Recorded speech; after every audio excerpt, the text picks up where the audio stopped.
الحمد لله الذي أنزل على عبده الكتاب ولم يجعل له عوجا قيما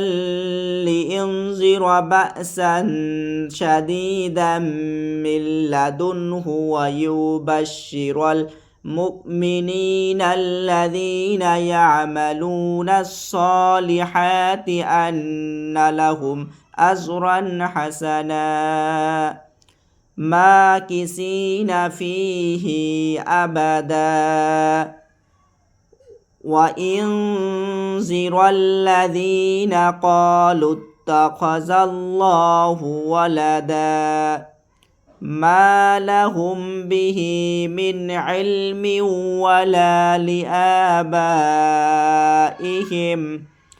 كبرت كلمة تخرج من أفواههم إن يقولون إلا كذبا فلعلك باكع نفسك على آثارهم إن لم يؤمنوا بهذا الحديث أسفا إنا جعلنا ما على الأرض زينة لها لنبلوهم أيهم أحسن عملا وإنا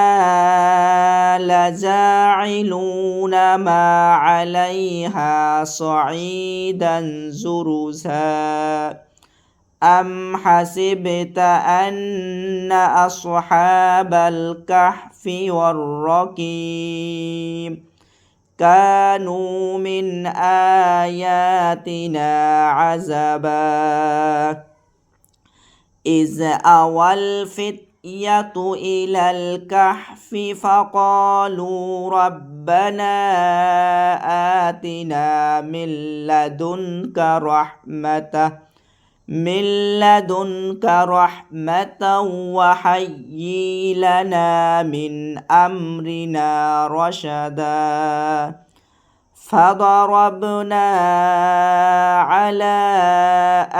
آذانهم في الكهف سنين عددا ثم بعثناهم لنعلم أي الحزبين أحصى لما لبثوا أمدا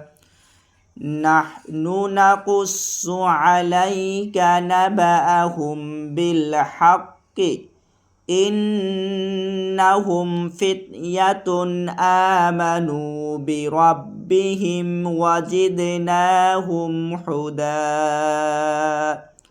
وربطنا على قلوبهم إذ قاموا فقالوا ربنا رب السماوات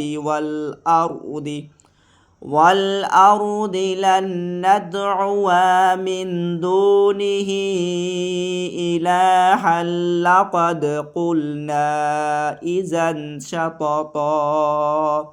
صدق الله العظيم.